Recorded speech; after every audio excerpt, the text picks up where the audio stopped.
Hey everybody, DM Gallibond here. Welcome to Last Week from the Table for April 28th, 2020.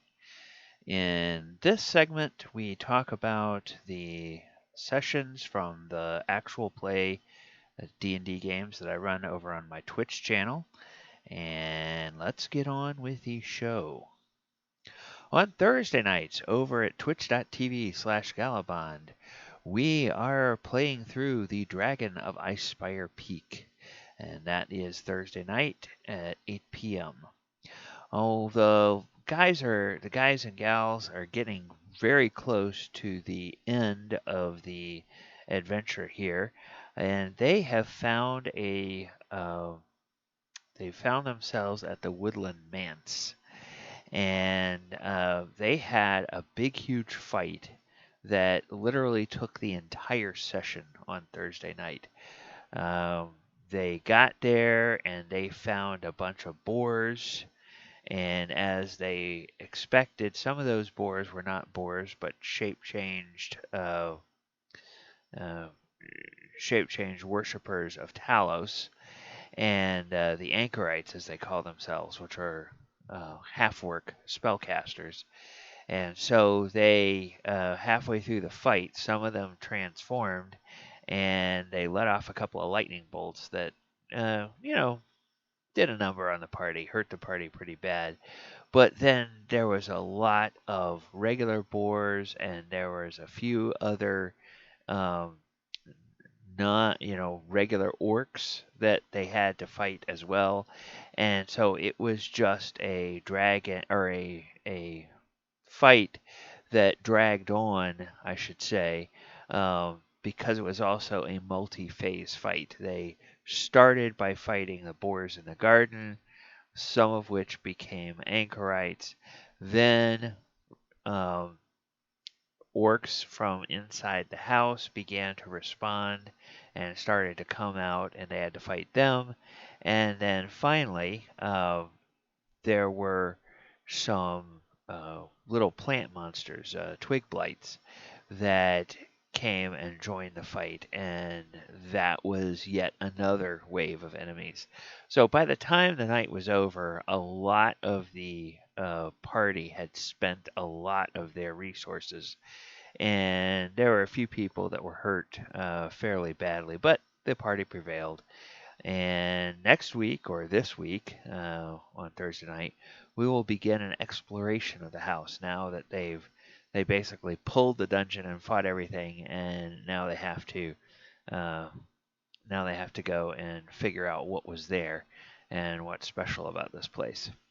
So that's Thursday nights. You can join us on Thursday at 8 p.m. on Twitch for the live episode, or you can follow up later in the week with by watching on the Twitch channel as well.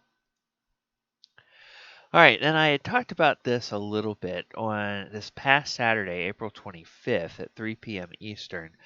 I ran a one-shot for a virtual convention, convention called COVIDCon 2020. And the one-shot adventure I ran was called Red Company 5, which was an adventure in 5 acts. The premise is 6 characters from a caravan get lost in the Mirror of Dead Men's Swamp and have to find a way out of some kind of strange alternate dimension.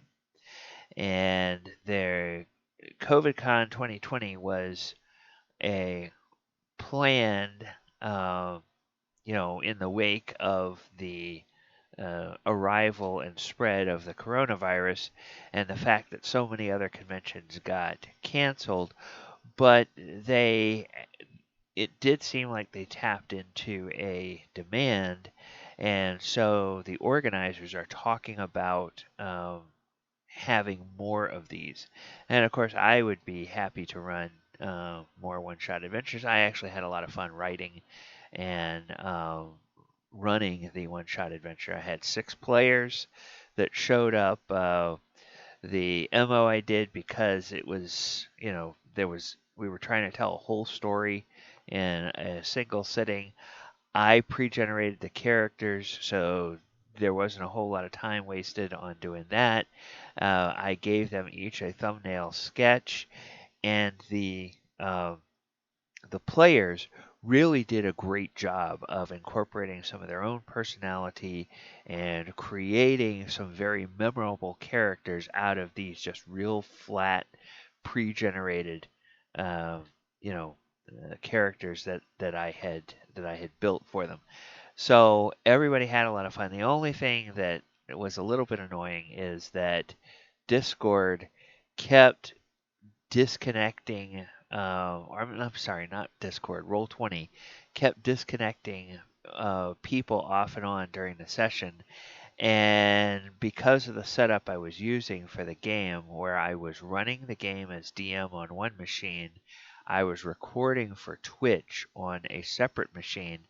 Somehow the Roll20s got out of sync, and for the last hour or so of the session, um, you can hear the players on the playback from the Twitch, but you can't hear me. At the same time, the players could obviously hear me because you can hear them responding to me.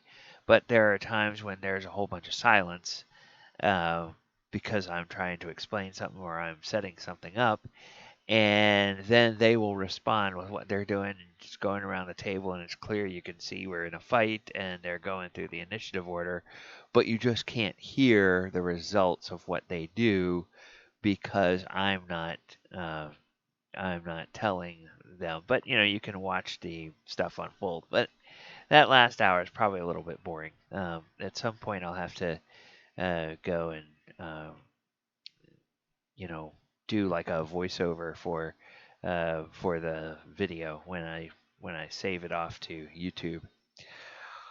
All right, and then on Sundays at 2:30 p.m. over at my Twitch channel, we play the Walker of Waterdeep. This is a 5e adventure, which is the melding of D&D 5e and Magic the Gathering, and the characters finally finished their time in Ravnica, and they were able to advance to a new level and go to their next destination, which is Innistrad.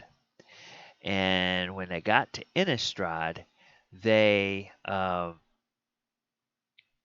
they immediately had a fight, and the now fortunately nobody who plays in the uh, Thursday night game also plays in the Sunday game, because otherwise the map would have looked really, really familiar. Since Innistrad is a total plane out of Magic the Gathering, and there really isn't any official stuff created for it in D&D, I am using D&D maps and maps and battle grids and things like that. And the story I had written called for them to get teleported into an old house on the edge of a village.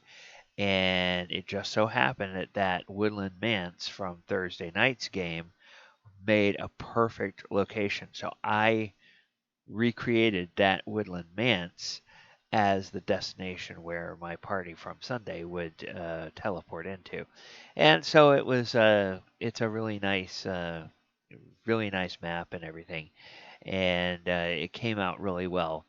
But they are fighting monsters that are pulled directly from the card sets that were released in the Innistrad block and the what is the other block? Not Return to Innistrad, but uh, Shadows of something, whatever. I want to say Shadows of Endor, but that's not right. Um, so anyway, the five Magic the Gathering card sets that were out of those two blocks are the ones that are generating all of the monsters, all of the special abilities, all of the artifacts that they may run into, all of the special spells that they may run into when they are in Innistrad. So that's why I say when in this game when we are mixing the lore of D&D and Magic the Gathering, I literally am going through the cards, finding monsters, and then building out D&D stat blocks for those monsters and throwing them in front of my players. So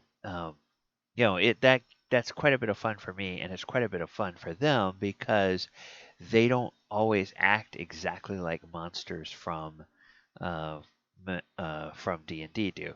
But I have created uh, an algorithm, if you will, for myself based on the colors of mana that a creature is, the power and the toughness, the number of attacks that means it would have, its hit dice racing, ugh, hit die rating.